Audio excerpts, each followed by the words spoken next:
Hi hi hi hi hi hi. ಇವತ್ತು ನಾವು ನಮ್ಮ ಒಂದು ಬಾಲ್ಯಾವಸ್ಥೆಯ ಪ್ರೇಮ ಕಥೆಯನ್ನು ನಿಮ್ಮ ಹತ್ರ ಹೇಳ್ಕೋಬೇಕು ಅಂತ ಇದ್ದೀವಿ. One sided love.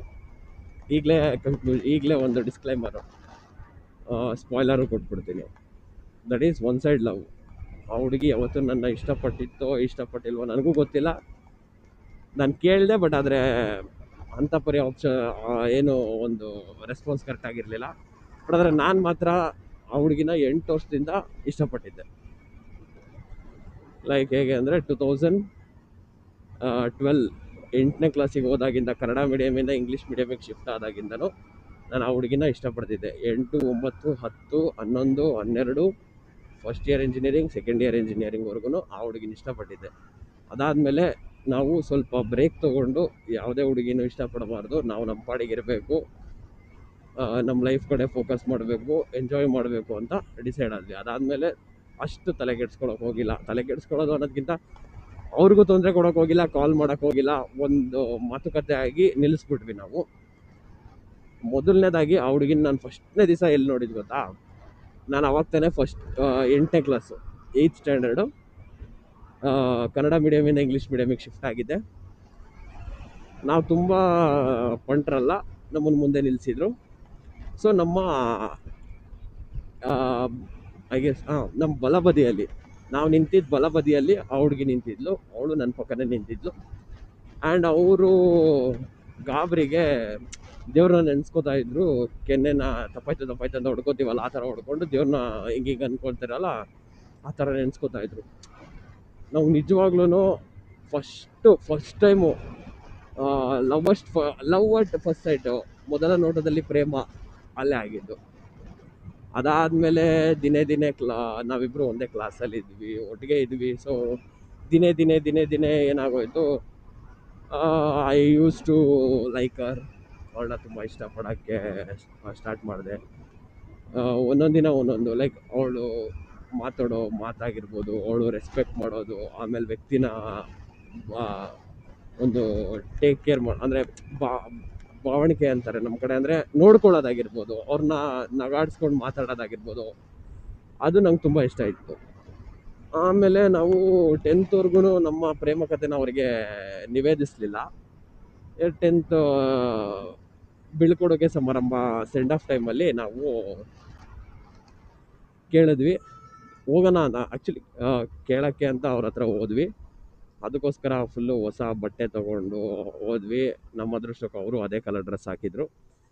ಹೋದ್ವಿ. ಇನ್ನೇನು ಹೇಳಬೇಕು, ಆ ಟೈಮಲ್ಲಿ ಸ್ವಲ್ಪ ಭಯ ಆಗಿ 10th ಓದೋದು ಹಾಳಾಗುತ್ತೆ, ಎಸ್ ಅಂದರೆ ಏನು ಮಾಡಬೇಕು ಅಂತ ಕನ್ಫ್ಯೂಷನಲ್ಲಿ ಓದೋದು ಬಿಡ್ತೀವಿ, ನೋ ಅಂದ್ಲಲ್ಲ ಅನ್ನೋದು ಓದೋದು ಬಿಡ್ತೀವಿ. ಸೇಮ್ ಫಾರ್ ಅವ್ರಿಗೂ ಅದೇ. ಎಸ್ ಅಂದರೆ ಏನು ಮಾಡಬೇಕು ಅಂತ ಗೊತ್ತಿಲ್ಲದೆ ಅವರು ಕನ್ಫ್ಯೂಷನ್ ಆಗ್ಬೋದು, ಅವರು ಓದೋದು ತಪ್ಪಿಸ್ಕೋಬೋದು, ಓದಿಬ್ರದ್ದು ಹಾಳಾಗ್ಬೋದು. ಸೊ ಬೇಡ, ಹಣೆಯಲ್ಲಿ ಬರ್ದಿದ್ರೆ ಬಂದಿರ್ತಾರೆ, ವೇಟ್ ಫಾರ್ ಗಾಡ್ಸ್ ವೇ, ನಿನ್ನ ಫೇಟಲ್ಲಿ ಇದ್ದರೆ ಬರ್ತಾರೆ ಅಂತ ನಾನು ಕಾದೆ. ಬಟ್ ಅದೃಷ್ಟನೋ ಅಥವಾ ಏನೋ ಗೊತ್ತಿಲ್ಲ, PUಗೆ ನಮ್ಮ ಕಾಲೇಜ್ಗೆ ಸೇರಿಕೊಂಡ್ರು. ಅವ್ರ ನಂಬರ್ನ ನಾವು ಹೆಂಗೆ ಕಲೆಕ್ಟ್ ಮಾಡ್ಕೊಂಡ್ವಿ ಅಂದರೆ, ನಮ್ಮ ಗೆಳೆಯರಿದ್ರು, ಅವ್ರ ಕಡೆಯಿಂದ ನಾವು 3 ಜನ, ಅಲೆಕ್ಸ್, ನಾನು ಸಂಜು, ಕಾರ್ತಿಕ್, ಅರಸೀಕೆರೆ ಅಂದರೆ ASK ಅಂತ ಬರಿತೀವಿ. ಸೊ ನಾವು 3 ಜನ ASK ಇದ್ವಿ. ಸೊ ಹಾಗಾಗಿ ನಾವು 3 ಜನ ಆ ಹುಡುಗಿ ನಂಬರ್ನ ಇನ್ನೊಬ್ಬರು ಫ್ರೆಂಡ್ ಫೋನಿಂದ ಹೆಂಗೆಂಗೋ ಮಾಡಿ ಒಂಚೂರು ಟ್ರಿಕ್ಸ್ ಮಾಡಿಕೊಂಡು 3 ನಂಬರ್ ಎತ್ತಾಕೊಂಡು ಬಂದು ಮನೇಲಿ ಬರ್ಕೊಂಡು ಆಮೇಲೆ ವಾಟ್ಸಪ್ ಮಾಡಿದ್ವಿ. ಅವಾಗೆಲ್ಲ ವಾಟ್ಸಪ್ ಅಷ್ಟು ಐಡಿಯಾ ಇಲ್ಲ ಹೇಗೆ ಯೂಸ್ ಮಾಡಬೇಕು ಅಂತ ನಮಗೂ ಕೂಡ. ಬಟ್ ನಾವೇನು ಮಾಡಿದ್ವಿ, ವಾಟ್ಸಪ್ಪಲ್ಲಿ ಟೆಕ್ಸ್ಟ್ ಮಾಡೋಕ್ಕೆ ಸ್ಟಾರ್ಟ್ ಮಾಡಿದ್ವಿ, ಫೋನ್ ಮಾಡ್ತಾಯಿದ್ವಿ. ಅವರು ಫೋನ್ ಎತ್ತುತ್ತಾಯಿದ್ರು, ಮಾತಾಡ್ತಾಯಿದ್ರು, ಟೆಕ್ಸ್ಟು ಮಾಡ್ತಾಯಿದ್ರು. ಎಷ್ಟೋ ಸಲ ನಾನು ರಾತ್ರಿ ಓದ್ಕೋತೀನಿ, ಇಂಟರ್ನಲ್ಸ್ ಇದೆ, ಅದಿದೆ, ಇದಿದೆ, ಟೆಸ್ಟ್ ಇದೆ ಅಂಥೇಳಿ ರಾತ್ರಿ ಎಲ್ಲ ಮೆಸೇಜ್ ಮಾಡೋಕ್ಕೆ ಹೋಗ್ತಿದ್ದೆ ನನ್ನ ಫ್ರೆಂಡ್ ಮನೆಗೆ. ನಾವು ಅಲ್ಲಿ ಮೆಸೇಜ್ ಮಾಡ್ತಾಯಿದ್ವಿ. ಒಂದು ಫೋನಲ್ಲಿ 3 ಜನ ಯೂಸ್ ಮಾಡ್ತಾಯಿದ್ವಿ. ನಾವು 3 ಜನನು ಸೆಕೆಂಡ್ಸಿಗೆ ತೊಗೊಂಡಿದ್ದು ನೋಕಿಯಾ ಆಶಾ. ಆ ಫೋನಲ್ಲಿ ಹಾಡು ಕೇಳೋಕ್ಕೆ ಅಂತ ತೊಗೊಂಡು, ಅದಾದಮೇಲೆ ಅದು ಹೆಂಗೆಂಗೋ ಹೋಗಿ ಫೇಸ್ಬುಕ್ ಯೂಸ್ ಮಾಡೋಕ್ಕೆ ಒಂದಿನ ನನ್ನ ಹತ್ರ ಇದ್ದರೆ ಇನ್ನೊಂದು ದಿನ ಇನ್ನೊಬ್ಬನ ಹತ್ರ ಇರಬೇಕು, ಆ ಥರ ಇರೋದು. ಸೊ ನಾನು ಯೂಸ್ ಮಾಡ್ತಿರ್ಲಿಲ್ಲ, ನನ್ನ ಫ್ರೆಂಡ್ ಮನೆಗೆ ಹೋದಾಗಲೇ ಯೂಸ್ ಮಾಡ್ಕೊಂಡು ನಮ್ಮ ಮನೆಗೆ ಹೋಗ್ತಿದ್ದೆ, ನಮ್ಮ ಮನೇಲಿ ರಿಸ್ಕ್ ಅಂತ. ಆಮೇಲೆ ನಾವು ಆ, ತಡಿ ಗುರು ಒಂಚೂರು ಆ ಒಂದು ವೈಬು ಹಂಗೆ ಒಳಗಡೆ ಫೀಲ್ ಬರ್ತಾ ಇದೆ, ಆ ಟೈಮಿಂಗ್ಸ್, ಆ ಒಂದು ಮೆಮೊರೀಸ್ ಎಲ್ಲ ಹಿಂಗೆ ಗ್ಲಿಮ್ಸ್ ಹಿಂಗೆ ಪಸ್ ಪಸ್ ಪಸ್ ಅಂತ ಪಾಸ್ ಆಗ್ತಾ ಇದೆ. ಆಮೇಲೆ ಏನು ಮಾಡಿದ್ವಿ, ನಾವು ಮೆಸೇಜ್ ಮಾಡ್ತಾ ಇದ್ವಿ. ಪಾಪ ಆ ಹುಡುಗಿ ಒಳ್ಳೆಯವಳು, ಎಷ್ಟು ಒಳ್ಳೆಯವಳು ಅಂದರೆ, ಈಗ ನನಗೂ ನೋವಾಗಬಾರ್ದು ಮತ್ತು ಆ ಹುಡುಗಿನೂ ಅವಳೇ ಅಂತ ಸಿಗಕ್ಕೆ ಹೋಗ್ಬಾರ್ದು ಮತ್ತು ಪ್ರಾಬ್ಲಮ್ ಆಗಬಾರ್ದು ಅಂತ ನೀವು ಅಂದ್ಕೊಂಡಿರೋ ಹುಡುಗಿ ಅಲ್ಲ, ನಾನು ಬೇರೆ ಹುಡುಗಿ ನೀವು ಮೆಸೇಜ್ ಮಾಡ್ತಿರೋದು ಅಂತ ಹೇಳಿದ್ವಿ. ನಾನು ಯಾರು ಅಂದೆ. ಆ ಹುಡುಗಿ ನಾನು ಹಾಸನ್ನು AVK ಕಾಲೇಜಲ್ಲಿ ಸಂಯುಕ್ತ ಅಂತ ನೀವು ಅಂದ್ಕೊಂಡಿರೋ ಹುಡುಗಿಯಲ್ಲ, ನಾನು ಹಾಸನಲ್ಲಿ ಓದ್ತಿರೋ AVK ಕಾಲೇಜಲ್ಲಿರೋ ಸಂಯುಕ್ತ ಅಂತ ಫಸ್ಟ್ ಇಯರ್ PUC ಓದ್ತಿರೋ ಹುಡುಗಿಗೆ ಮೆಸೇಜ್ ಮಾಡ್ತಿರೋದು ಅಂತ. ನಾನು ಅಂದೆ. ಹಂಗೆ ಸ್ವಲ್ಪ ದಿನ ಮೆಸೇಜ್ ಮಾಡ್ತಿದ್ದೆ. ಆಮೇಲೆ ಹಾಗೆ ಮೆಸೇಜ್ ಮಾಡ್ತಾ ಅಷ್ಟೊಂದೇನು ಅಂಥ ಪರಿ ಮೆಸೇಜ್ ಮಾಡ್ತಿರ್ಲಿಲ್ಲ ಆ ಹುಡುಗಿ. ಮೆಸೇಜ್ ನಾನು ಮಾಡಿದ್ರೆ ರಿಪ್ಲೈ ಮಾಡೋಳು. ಆಮೇಲೆ ಸ್ವಲ್ಪ ದಿವಸ ಹಂಗೆ ನಡೀತಿತ್ತು. ನಾವು ಫಸ್ಟ್ PU ಮುಗಿಸ್ಕೊಂಡು ಸೆಕೆಂಡ್ PUಗೆ ಹೋದ್ವಿ. ಸೆಕೆಂಡ್ PUಲ್ಲಿ ನಮ್ಮ ಸ್ನೇಹಿತರು ಒಬ್ಬರು ಹೊಸದಾಗಿ ಬಂದರು, ಅಜೀಮ್ ಅಂತ. ಅವ್ರು ನಮಗೆ ಮೋಟಿವೇಶನ್ನು, ಮಮ್ ಒಪ್ಕೋತಾಳೆ ಅಂತ. ಸೊ ಹಾಗಾಗಿ ನಾವು ಒಂದು ಧೈರ್ಯ ಮಾಡಿ ಡೈಲಿ ಹೋಗ್ತಾ ಇದ್ವಿ ಕ್ಲಾಸಿಗೆ. ನಮ್ಮದು ಕನ್ನಡ ಇಂಗ್ಲೀಷಲ್ಲಿ ಒಟ್ಟಿಗೆ ಕೂರಿಸ್ತಾಯಿದ್ರು, ಕಾಮರ್ಸ್ ಆ್ಯಂಡ್ ಸೈನ್ಸು. ಸೊ ನಾವೇನು ಮಾಡ್ತಾಯಿದ್ವಿ, ಅವಳು ಪಕ್ಕದ ರೋ ಅಲ್ಲೇ ಕೂರಬೇಕು ಎಂಡಲ್ಲಿ ಅಂತ ಹೇಳ್ಬಿಟ್ಟು ಆ ಜಾಗನ ಫಿಕ್ಸು. ನಾನು ಅಲ್ಲಿ ಹೋಗಲೇಬೇಕು, ಎಲ್ಲರೂ ಅಲ್ಲಿ ಬಿಟ್ಬಿಡೋರು. ಅಲ್ಲಿ ಬಿಟ್ಟಿಲ್ಲ ಅಂದರೆ ಅವತ್ತು ಕೂರ್ತಾ ಇರಲಿಲ್ಲ, ಅಥವಾ ಅಲ್ಲಿ ಯಾರು ಕೂರ್ತಾರೋ ಅವರಿಗಂತೂ ಹಿಂಸೆಗೆ ಕ್ವಾಟ್ಲೆ, ಅವ್ರಿಗಂತೂ ರಾಡೆ. ಅವತ್ತೆಲ್ಲ ಒಂದು ವಾರ ನನ್ನ ಜಾಗ ಕೂತ್ಕೊಂಡ್ಬಿಟ್ಟಿದ್ಯಾ ಅಂತೇಳಿ ಹಿಂಸೆ ಇಕ್ತಿದ್ವಿ. ಸೊ ಸ್ವಲ್ಪ ದಿನ ಆಯಿತು, ಹಿಂಗೆ ನಡೀತು. ಒಂದಿನ ನಮ್ಮದು ಕ್ರಿಶ್ಚಿಯನ್ ಕಾನ್ವೆಂಟು. ಆವಾಗವಾಗ ಚರ್ಚ್ ಫಾದರ್ ಬಂದು ನಮಗೆ ಬುದ್ಧಿವಾದ ಹೇಳ್ತಾ ಇರ್ತಾರೆ, ಹಾಳಾಗಬಾರ್ದು ಅಂತ. ಸೊ ನಾವು ಒಂದಿನ ಬಂದಿದ್ರು, ಬುದ್ಧಿವಾದ ಹೇಳ್ತಾಯಿದ್ರು, ಎಲ್ಲ ಹೇಳ್ತಾಯಿದ್ರು. ಆ ಒಂದು ಸಿಚುವೇಶನಿಗೆ ತಕ್ಕಂಗೆ ಒಂದು ಮಾತು ಹೇಳೋಣ ಅಂತ ಒಂದು ಮಾತು ಹೇಳಿದ್ರು. ದಟ್ ಈಸ್, ಹುಡುಗರು ಮಿಸ್ಯೂಸ್ ಮಾಡ್ಕೊಳ್ಳೋರು. ಅಂದರೆ 10 ವರ್ಷದ ಹಿಂದೆ ಮಾತ್ರ, 2015, 2016, ಸೊ ಅವಾಗ ನಾವೇನು ಮಾಡಿದ್ವಿ, ಅದನ್ನೆಲ್ಲ ಬಿಡು, ನಾವೆಲ್ಲ ಆ ಥರ ಇಲ್ವಲ್ಲ ಅಂತ ಸುಮ್ಮನಿದ್ವಿ. ಹುಡುಗಿರಿಗೆ ಹೇಳ್ತಾಯಿದ್ರು, ಹುಡುಗರು ಯಾರು ನಿಮ್ಮನ್ನು ಇಷ್ಟಪಡಲ್ಲ, ಅವರು ನಿಮ್ಮ ಹತ್ರ ಇರೋ ಕಾಸು, ಆಮೇಲೆ ನಿಮ್ಮ ಅಂದ ಚಂದ, ಆಮೇಲೆ ನಿಮ್ಮ ಒಂದು ಆಸ್ತಿಗೋಸ್ಕರ ಇಷ್ಟಪಡ್ತಾರೆ, ನೀವು ಯಾವುದೇ ಕಾರಣಕ್ಕೂ ಅವ್ರಿಗೆ ಮರಳಾಗಬೇಡಿ ಅಂತ ಬುದ್ಧಿವಾದ ಹೇಳ್ತಾಯಿದ್ರು. ಮನೇಲಿ ಅವ್ರ ಅಪ್ಪ ಅಮ್ಮ ಹೇಳೋದು ಕೇಳಿರಲ್ವೇನೋ ಹುಡುಗಿರು, ಅವ್ರ ಫ್ರೆಂಡ್ಸ್ ಹೇಳೋದು ಕೇಳಿರಲ್ವೇನೋ. ಅವತ್ತು ಫಾದರ್ ಹೇಳಿದ್ದು ಆ ರೇಂಜಿಗೆ ಕೇಳ್ತಾಯಿದ್ರು. ಹೆಂಗಿತ್ತು ಅಂದರೆ, ಈ ಕಡೆ ಲೆಫ್ಟ್ ಸೈಡ್ ಹುಡುಗಿರು ರೈಟ್ ಸೈಡಲ್ಲಿದ್ದಾರೆ, ಹುಡುಗರು ಲೆಫ್ಟ್ ಸೈಡಲ್ಲಿದ್ದೀವಿ. ಹುಡುಗರೆಲ್ಲರೂ father why are you doing to us ಅಂತ, ಹುಡುಗಿರು father thank you for helping us ಅಂತ. ಆಮೇಲೆ ನಮಗೂ ಯಾಕೋ ಇದು ತಪ್ಪನ್ನಿಸಿ, ನಾವು ಸುಳ್ಳು ಹೇಳಿದ್ದೆಲ್ಲ ಮನಸ್ಸಲ್ಲಿ ನೋವಾಗಿ ಆ ಹುಡುಗಿಗೆ ಸಂಜೆನೇ ಹೋಗಿ ಒಂದು 5-6 ಸಲ ಫೋನ್ ಮಾಡಿ, ಕೊನೆಗೆ ಆ ಹುಡುಗಿ ಫೋನ್ ಎತ್ತಿದಾಗ, ಸಾರಿ, ನಾನು ಸಂಜು ಅಂತ ಅರಸೀಕೆರೆಯಿಂದ, ನಾನು ನಿಮಗೆಲ್ಲ ಕಾಲ್ ಮಾಡಬೇಕಾಗಿದ್ದು, ಮೆಸೇಜ್ ಮಾಡಬೇಕಾಯ್ತು, ಬಟ್ ಆದರೆ ನೀವು ಇಷ್ಟ ಆಗಿದ್ರಿ, ನಿಮ್ಮ ಜೊತೆ ಮಾತಾಡಬೇಕು ಅನ್ನಿಸ್ತಿತ್ತು, ಅದಕ್ಕೋಸ್ಕರ ಮೆಸೇಜ್ ಮಾಡ್ತಿದ್ದೆ, ಹಂಗೆ ಹಿಂಗೆ ಅಂತೆಲ್ಲ ಹೇಳಿದೆ. ಇನ್ನೇನು ಆ ಹುಡುಗಿನೂ ಹೇಳಬೇಕು, ಹೌದು ನಾನು ಸಂಯುಕ್ತ ಅಲ್ಲ, ನಾನು ಇವರು ಅಂತ ಹೇಳಬೇಕಾಗಿತ್ತು. ಅಷ್ಟೊತ್ತಿಗೆ ನಾವು ಫೋನ್ ಕಟ್ ಮಾಡಿಬಿಟ್ವಿ ಪಾಪ. ಆಮೇಲೆ ಆ ಹುಡುಗಿ ಅದನ್ನ ಹೇಳಬೇಕು ಅಂತ ಕಾಲೇಜಲ್ಲಿ 2 ಸಲ ಬಂದಳು, ಆದರೆ ಅವಳ ಫ್ರೆಂಡ್ಸು ಕಾಲೇಜಲ್ಲಿ CC ಕ್ಯಾಮ್ರಾ ಅದು ಇದು ಅಂದ್ಕೊಂಡು ನೋಡೋಕ್ಕಾಗಿಲ್ಲ. ಆಮೇಲೆ ಒಂದು ದಿವಸ ನಾವು ಸಿಕ್ವಿ, ಅವ್ರು ಕೂಡ ಹೇಳಿದ್ರು ಇದೆ ಅಂತ, ನಾವಲ್ಲ ನೀವಲ್ಲ ನಾವು ಅಂತ. ಸೊ ಆ್ಯಕ್ಚುಲಿ ಹೆಂಗಿತ್ತು ಗೊತ್ತಾ ಸಿಚುವೇಶನ್ನು, ನಮ್ಮ ಹುಡುಗ ವಾಟ್ಸಪ್ಪಲ್ಲಿ ಅವನ ಹೆಸರು ಹಾಕೊಂಡ್ಬಿಟ್ಟಿದ್ದ, ಕಾರ್ತಿಕ್ ಅಂತ. ಆ ಹುಡುಗಿ ಗೊತ್ತಿತ್ತು ಯಾರು ಮೆಸೇಜ್ ಮಾಡ್ತಿರೋದು ಅಂತ, ನಾನೇ ಸಂಜು ಅಂತ ಗೊತ್ತಿತ್ತು. ಅವಳಿಗೆ ನಾನು ಯಾರು ಅಂತ ಗೊತ್ತು ಅಂತ ನನಗೆ ಗೊತ್ತು. ಹಾಂ, ಅವಳಿಗೆ ಸಂಜು ಅಂತ ಗೊತ್ತು, ನನಗೆ ಅವಳಿಗೆ ಯಾರು ಅಂತ ಗೊತ್ತು. ಬಟ್ ಆದರೆ ಇಬ್ಬರು ತೋರಿಸ್ಕೋತಾ ಇಲ್ಲ, ಸುಳ್ಳು ಹೇಳ್ಕೊಂಡೆ ಓಡಾಡ್ತಾ ಇದ್ದೀವಿ. ಹಂಗೆ 1.5 ವರ್ಷ ಆಯ್ತು, 1 ವರ್ಷದ ಮೇಲೆ ಆಯಿತು. ನನಗೀಗಲೂ ನೆನಪಿದೆ ಡೇಟು, ಆಗಸ್ಟ್ 13 ಮಧ್ಯಾಹ್ನ, ಶನಿವಾರ, 12:40. ಸ್ಕೂಲ್ ಬಿಟ್ಟಿತ್ತು, ಕಾಲೇಜು ಬಿಟ್ಟಿತ್ತು, ಅವಳು ಕ್ಲಾಸ್ ರೂಮಿಂದ ಆಚೆ ಬಂದಿದ್ಲು. ನಾವು ಅದೇ ಟೈಮಲ್ಲಿ ಅವ್ರಿಗೋಸ್ಕರ ಕಾಯ್ತಾ ಇದ್ವಿ. ಕಾದು ಸ್ವಲ್ಪ ಹೊತ್ತಾದಮೇಲೆ ಎಲ್ಲರೂ ಹೋದರು, ಬರೀ ಪ್ರೈಮರಿ ಹುಡುಗರಿದ್ದರು. ಆ ಟೈಮಲ್ಲಿ ನಾವು ಅವರಿಗೆ ಮಿಸ್ ಅಂದರೆ ಅವ್ರ ಹೆಸರು, ಹಾಂ ಮಿಸ್, ನೀವು ನಿನ್ನ ಹತ್ರ 5 ನಿಮಿಷ ಮಾತಾಡ್ಬೇಕು ಬಾ ಫುಲ್ಲು. ಆವಾಗ ನನಗೆ ಮಾತಾಡೋಕೆ ಬರ್ತಿರ್ಲಿಲ್ಲ, ಹುಡುಗಿರ ಹತ್ರ ಹೇಗೆ ಮಾತಾಡಬೇಕು, ರೆಸ್ಪೆಕ್ಟ್ ಮಾಡ್ತಿದ್ದೆ, ಬಟ್ ಆದರೆ I don't know how to talk with girls. ಪೊಲೈಟಾಗಿ ಮಾತಾಡಬೇಕು, that tone, how you have to talk with girls, that is all I don't know. That's why I was like a rude boy. And we like what we did, and we just she came, ಬಂದರು, ನಿಂತ್ಕೊಂಡ್ರು, ಹಾಂ ಹೇಳು ನನಗೆ ಮನೆಗೆ time ಆಗುತ್ತೆ ಹೋಗಬೇಕು. Already ಅವ್ರು ತುಂಬ ಟೈಮ್ ಆಗಿತ್ತು. ಆಮೇಲೆ ಸರಿ ಆಯಿತು ಅಂತ ಹೇಳೋಕ್ಕೆ ಅಂತ ನಾವು ಹೊರಟ್ವಿ, ಸ್ಟಾರ್ಟ್ ಮಾಡಿದ್ವಿ ಹೇಳೋಣ ಅಂತ.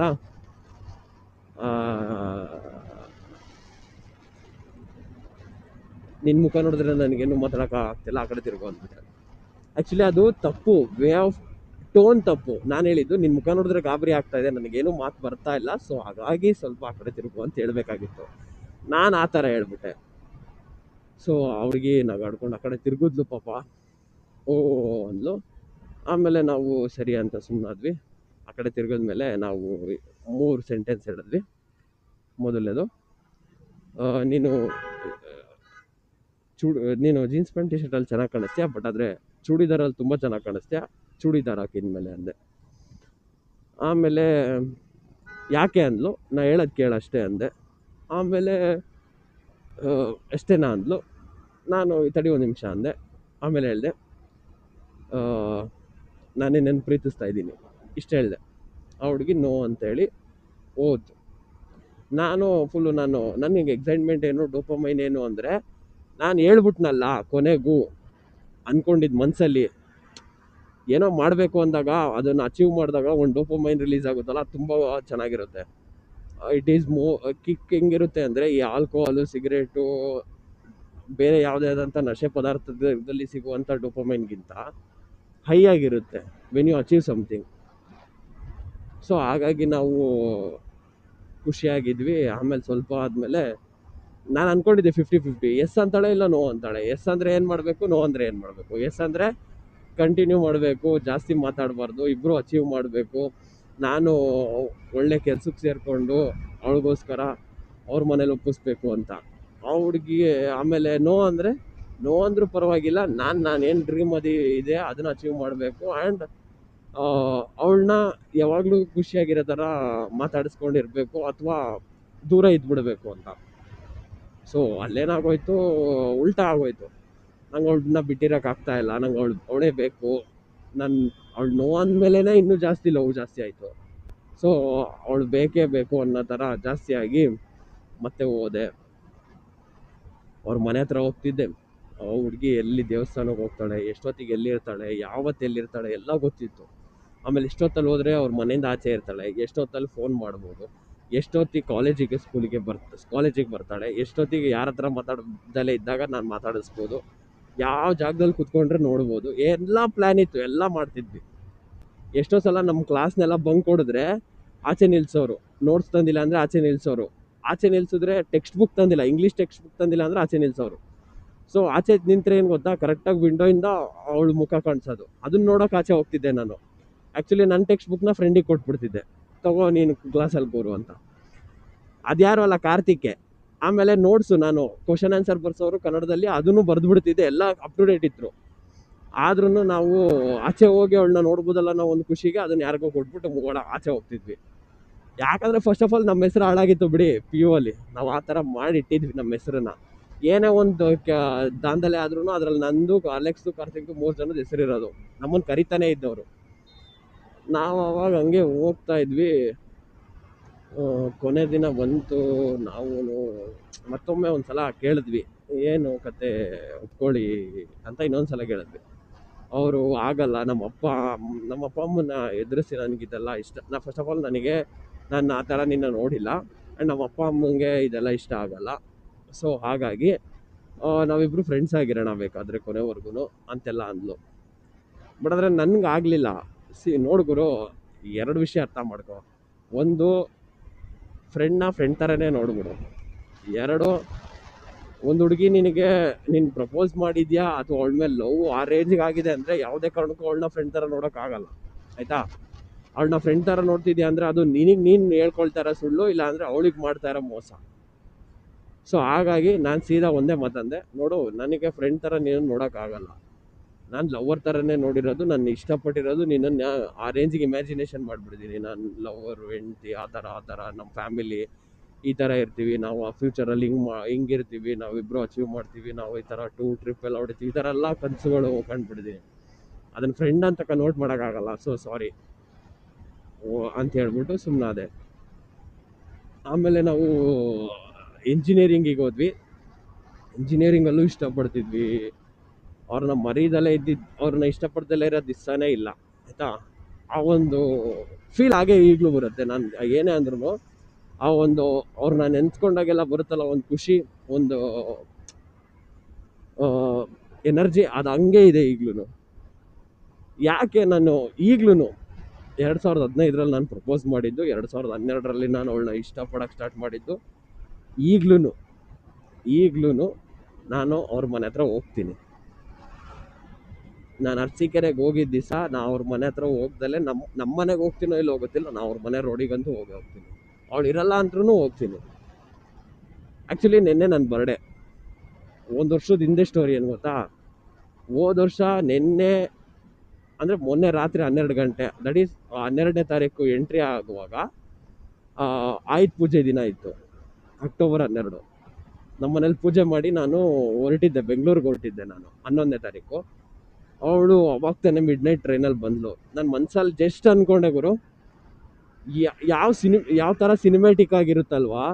ಇವಾಗ ನಾನು ಬೆಂಗಳೂರಿಗೆ ಹೋಗ್ಬೇಕು ಅಂತ ಈ ಕಡೆ ಟ್ರೈನಿಗೆ ವೇಟ್ ಮಾಡ್ತಾ ಇದ್ದೀನಿ, ಅವಳು ಆ ಕಡೆಯಿಂದ ಟ್ರೈನಿಂದ ಬೆಂಗಳೂರಿಂದ ಬಂದು ನಾನು ಕೆಳಗೆ ಇಳ್ಕೊಂಬಂದರೆ ನನ್ನ ಮುಖಾಮುಖಿ ನೋಡಿದ್ರೆ ಎಷ್ಟು ಚೆನ್ನಾಗಿರುತ್ತೆ, ನನ್ನ ಬರ್ಡೇ ಬೇರೆ ಅಂತ ಅಂದ್ಕೊಂಡು ಜಸ್ಟ್ ಒಂದು 15 ನಿಮಿಷ ಆಗಿತ್ತು. ಸೇಮ್ ಸೀನು, ಟ್ರೈನ್ ಬಂತು, ಅವಳು ಮೆಟ್ಲು ಹತ್ಕೊಂಡು ಈ ಕಡೆಯಿಂದ ಇಳಿದ್ಲು, ಅವಳನ್ನ ನಾನು ನೋಡಿದೆ, ಅವಳು ನನ್ನ ನೋಡಿದ್ಲು, ಅವಳು ಗಾಬರಿ, ನಾನು ಗಾಬರಿ. ನಂಗೆ ಏನು ಮಾಡಬೇಕು ಗೊತ್ತಿಲ್ಲ, ಅವಳಿಗೂ ಏನು ಮಾಡಬೇಕು ಗೊತ್ತಿಲ್ಲ. ಅವಳಿಗೆ ಪಿಕ್ ಮಾಡೋಕ್ಕೆ ಅಂತ ಕರ್ಕೊಂಬಂದಿದ್ದು ಅವ್ರ ಜೊತೆ ಹತ್ಕೊಂಡು ಹೋಗ್ಬಿಡ್ಲು ಅವಳ ಮನೆಗೆ, ಪೇರೆಂಟ್ಸ್ ಜೊತೆ.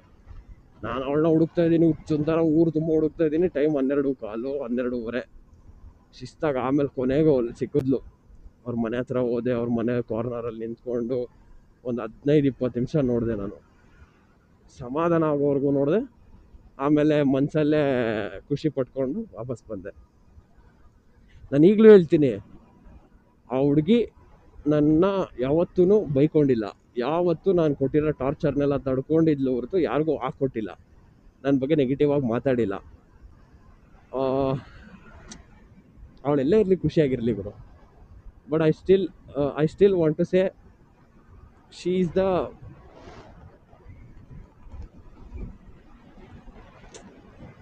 ಆ ವರ್ಡೇ ಇಲ್ಲ ಅಲ್ಲೆಲ್ಲೂ ಏನು ಹೇಳೋಣ ಅಂತ, ಆ ವರ್ಡ್ ಸಿಗ್ತಾ ಇಲ್ಲ ಅಷ್ಟೇ. ವರ್ಡೇ ಇಲ್ಲ ಅವಳ ಬಗ್ಗೆ ವರ್ಣಿಸೋಕ್ಕೆ. I am so happy that I had that type of memory with her. One sided love ಖುಷಿ ಗುರು. ಯಾಕೆ ಗೊತ್ತಾ, there is no expectation, there is no sadness, there is no fight, there is no up to date news. ಅಂದರೆ ನೀನು ಒಬ್ಬರಿಗೆ ಎಲ್ಲಿದ್ದೀನಿ, ಏನು ಮಾಡ್ತಾಯಿದ್ದೀನಿ ಒಪ್ಸಂಗಿಲ್ಲ, ಏನು ಊಟ ಮಾಡಿದೆ ಕೇಳೋಂಗಿಲ್ಲ. ನಿನ್ನ ಫ್ರೆಂಡ್ ಟೈಮು ನಿನ್ಗೆ ಇಷ್ಟ ಬಂದಾಗ ಹೋಗ್ಬೋದು, ನೀನು ಅವಳು ನೋಡೋಕ್ಕೆ ಚಾನ್ಸ್ ಸಿಕ್ಕಿದ್ರೆ ನೋಡ್ಬೋದು. ಆ ಡೈಲಿ ಎಕ್ಸೈಟ್ಮೆಂಟ್ ಅದು. ಒನ್ ಸೈಡ್ ಲವ್ ಯಾವ ಥರ ಇರುತ್ತೆ ಅಂದರೆ ಡೈಲಿ ಎಕ್ಸೈಟ್ಮೆಂಟು. ಯಾಕಂದರೆ ಇವತ್ತು ಸಿಗ್ತಾಳ, ನೋಡೋಕ್ಕಾಗಲಿಲ್ವೇ, ನಾಳೆ ನೋಡಬೇಕು, ಆ ಒಂದು ಎಕ್ಸೈಟ್ಮೆಂಟ್ ಯಾವತ್ತೂ ಸಾಯಲ್ಲ.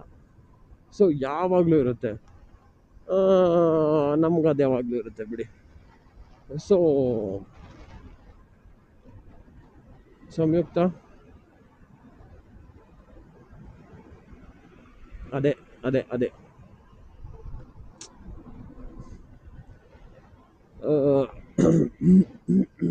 Sanju, don't get emotional, you are riding.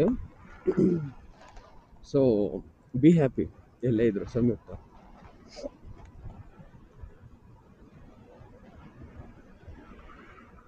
Bye bye.